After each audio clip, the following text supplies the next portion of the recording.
ترکی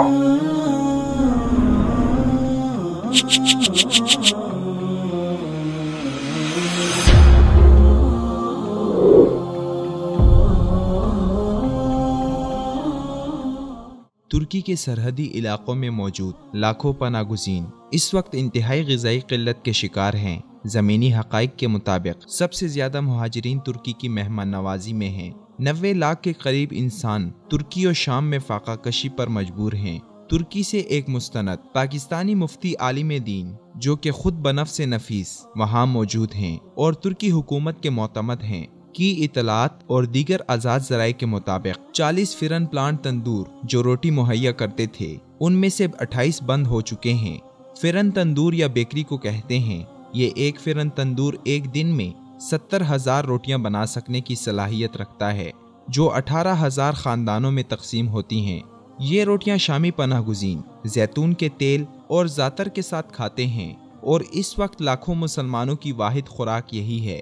یہ ایک فرن پلانٹ ماہانہ $50,000 کی رقم سے چلتا ہے جبکہ بڑے تندوری پلانٹ کا تخمینہ تقریباً $1,50,000 ہے جو 1 لاکھ تک روٹیاں بناتا ہے جس پر ماہانہ $1,00,000 کے اخراجات اٹھتے ہیں۔ علاوہ ازیں سخت سرد موسمی حالات سے بچاؤ کے لیے خیموں، کمبلوں اور گدوں کی شدید ضرورت بڑھ رہی ہے۔ بچوں کو برف باری سے بچانے کے لیے مناسب گرم کپڑوں اور پیمپرز کی اشد ضرورت ہے۔ اسی طرح ترکی کے شام حلب سے منسلک سرحدی علاقوں میں قائم ہاسپٹلز میں سرجیکل انسٹرومنٹ کی شدید قلت ہے اور زخمیوں کے علاج معالجے میں بہت مشکلات درپیش ہیں۔ دریں اثنا سلامتی کونسل نے مشرقی حلب میں وحشیانہ قتل عام کے بعد بڑی تعداد میں بے گھر ہونے والے شہریوں کو پیش آمدہ مسائل پر تشویش کا اظہار کیا ہے۔ سلامتی کونسل کا کہنا ہے کہ مشرقی حلب میں بے گھر ہونے والے شہری بنیادی ضروریات کے فقدان کے ساتھ بدترین موسمی حالات کا بھی مقابلہ کر رہے ہیں۔ شدید سردی کے موسم میں پناہ گزینوں کے پاس خیمے تک نہیں ہیں۔ امریکہ اور اس کے معاون روس اور ایران لاکھوں انسانوں کو اپنی توسیع پسندانہ اور جنگی جنون کی بھینٹ چڑھا کر خود اس ساری صورتحال پر خاموش قاتل کا کردار ادا کر رہی ہیں، لیکن اقوام عالم بھی مجرمانہ غفلت کا شکار ہے۔ لاکھوں انسانوں کو غذائی قلت کے ہاتھوں موت کے حوالے کر دیا گیا ہے۔ تمام تر مغربی NGOs اور حقوق انسانی کی تنظیمات ڈھونڈنے سے بھی نہیں مل رہی۔ خدا جانے آسمان کھا گیا یا زمین نگل گئی۔ قطر اور کویت کی طرف سے امدادی سرگرمیاں جاری ہیں۔ پاکستان میں سے بھی نجی فلاحی تنظیم خبیب فاؤنڈیشن اور ایڈ ٹو سیریا کے تحت وہاں خاطر خواہ امدادی کارروائیاں جاری ہیں، جبکہ یورپ نے انتہائی طوطا چشمی سے کام لیتے ہوئے مہاجرین سے متعلق اپنے ناروا قوانین کی آڑ میں دروازے بند کیے ہوئے ہیں۔ کل مہاجرین کے صرف 8% یورپ کے 37 ملکوں میں موجود ہیں۔ ان کا بھی مختلف ہیلے بہانے سے اخراج کیا جا رہا ہے۔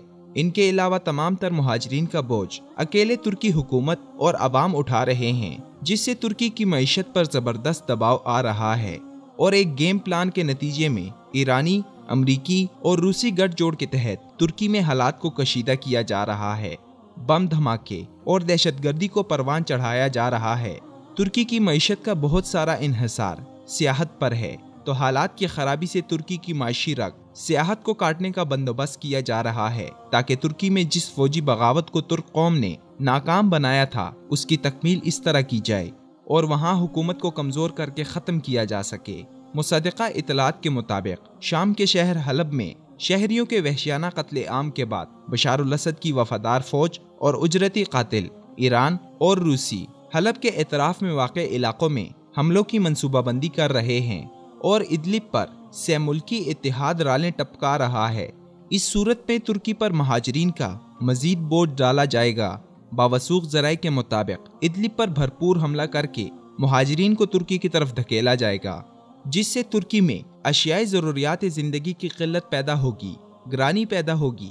ایسے میں عالم اسلام کے حکمرانوں اور عوام کی انسانی دینی ذمہ داری بنتی ہے کہ مہاجرین شام اور انصار ترک کی اس مشکل گھڑی میں اپنے مسلمان بھائیوں کی مدد کو آگے آئیں، ان کی اشکشوئی کریں، ہر قسم کی مالی اور اخلاقی مدد کریں۔